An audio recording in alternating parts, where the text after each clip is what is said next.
네, 오늘은 엔진 오일이 부족해서 경고등이 떴을 때 어떻게 대처를 해야 되는지 그 방법을 좀 알려드리겠습니다.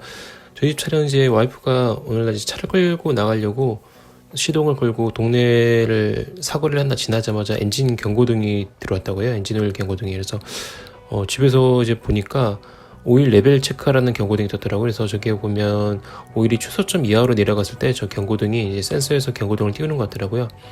그래서 집에서 이제 이전에 교환하고 남은 OW37짜리 지크 엔진 오일이 있어가지고 그걸로 이제 보충을 해주고 경고등이 어떻게 소거되는 것까지 보여드리도록 하겠습니다.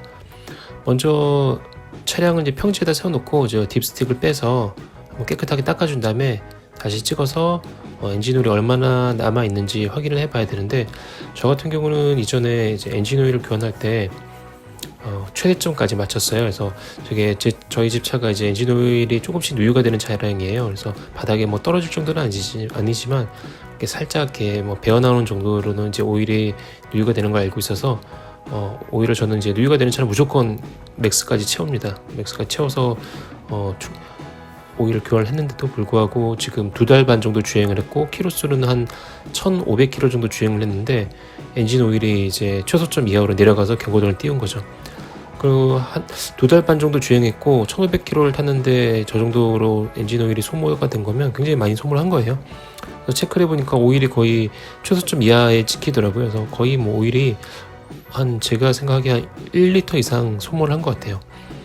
그래서 이제 집에 있는 저 지크 엔진 오일 붓고 남은 걸로 한 600ml 정도 남았더라고요. 저거 말고 또 한 통 새 거가 있었는데 결과적으로는 한 800ml 정도 추가로 주입을 해줬습니다. 그래서 저 600ml 한 통은 다 넣었는데도 불구하고 한 딥스틱의 엔진 오일 레벨이 한 절반 정도도 안 올라오더라고요. 그래서 한 200 정도 더 주입을 해주니까 절반에서 약간 더 올라와서 일단은 그 정도 넣고 한 달 정도 지켜보고 또 이제 부족하면 다시 좀 채워넣는 방법으로 그렇게 보충을 하려고 합니다. 보충 방법은 그냥 간단해요. 쓰다가 남은 오일이 있다면 이렇게 부어주시면 되고요. 혹시라도 뭐 쓰다 남은 오일이 없다면 이전에 주유했던 동일한 점성과 동일한 제조사의 오일을 넣으면 가장 좋고요. 만약에 뭐 어디 급하게 가다가 차가에서 저 엔진오일 경고등이 점등을 했다면 뭐 똑같은 오일을 좀 구하기가 쉽지가 않죠. 또 뭐 수입제 오일을 쓰시는 분들이라면 동일한 오일을 구하기가 쉽지가 않을 거예요. 그래서 특히 수입차 같은 경우는 오일을 그 제조사에서 권장하는 그 오일 스펙이 있어요. 그 스펙만 맞다면은 뭐 다른 제조사의 오일을 넣어도 크게 상관이 없습니다. 그래서 그 스펙에 맞는 오일을 구하셔가지고 이제 보충을 해주셔야 됩니다.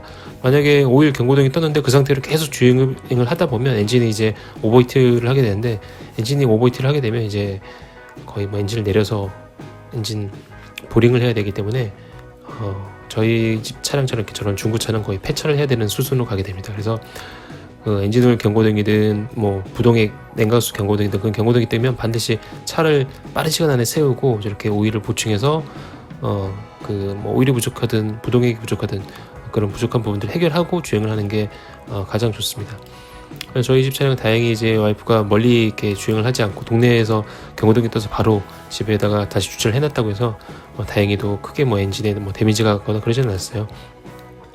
저렇게 이제 600ml 정도 보충을 하고 엔진 시동 걸어서 한번 워밍업 해준 다음에 엔진 오일 레벨링을 해줬는데 600ml 정도 갖고는 뭐 거의 최소점 정도밖에 안 올라오더라고요. 그래서 저기서 한 200-300 정도, 한 200 정도 더 넣어줬던 것 같아요. 그랬더니 이제 한 절반 정도로 그제서 이제 올라오더라고요. 그래서 총 한 800ml를 넣어줬는데 풀까지 맥스까지 채우려면 그래도 한 1리터 정도는 추가 보충을 해줬어야 하는데 일단 엔진 오일이 먹는 차라는 걸 알았기 때문에 이번에 보충을 하고 한 달 넘기지 않는 선에서 한번 지켜보다가 다시 한번 그 오일이 얼마나 소모했는지 확인하고 추가 보충을 해주는 쪽으로 방향을 잡았습니다. 그리고 이제 엔진 오일이 이렇게 중고차를 사다 보면 눈에 보이는 누유는 누구나 쉽게 알 수가 있어요. 그래서 눈에 보이는 누유는 뭐 엔진 헤드나 블록이나 아니면은 뭐 오일팬이나 그런 데서 누유가 되면은 당연히 내 차가 오일이 새는구나 하고 인지를 하지만, 뭐 이런 경우처럼 저희 집은 뭐 오일이 뚝뚝 떨어질 정도로 새지가 않는데도 불구하고 저렇게 엔진 오일이 1500km밖에 안 타는데 저렇게 1리터 이상 소모가 됐다는 거는 엔진 실린더에서 엔진 오일을 계속 연소한다는 거예요. 그래서 저기 아우디 찾아보니까 아우디 또 고질병 중에 하나라고 하더라고요. 그래서 중고차니까 저걸 따로 엔진 수리하려면 돈이 많이 드니까 그냥 저대로 보충해가면서 타려고 합니다. 그리고 이제 엔진 오일 충분히 이제 보충해줬고 레벨리까지 한 다음에 이제 시동을 다시 한번 걸어봤는데요. 이제 시동을 걸고 나서 한 1분 안에 경고등이 딱 점등이 되더라고요. 오일 레벨이 안 맞으면. 근데 한 50초 이상 꾸준히 지켜봤는데 페달도 이렇게 악셀도 한번 밟아보고 지켜봤는데도 따로 경고등 점등을 하진 않았어요. 네, 이렇게 해서 간단하게 엔진 오일 부족 경고등이 점등을 했을 때 간단하게 해결할 수 있는 방법을 알려드렸는데요. 차에다가 엔진 오일 한 통쯤 트렁크에 싣고 다니다가 엔진 오일 이렇게 경고등이 뜨면은 중간중간에 보충해 가면서 타시면은 차량 큰 고장을 막을 수 있는 좋은 방법인 것 같아서 소개해 드렸습니다. 예, 감사합니다.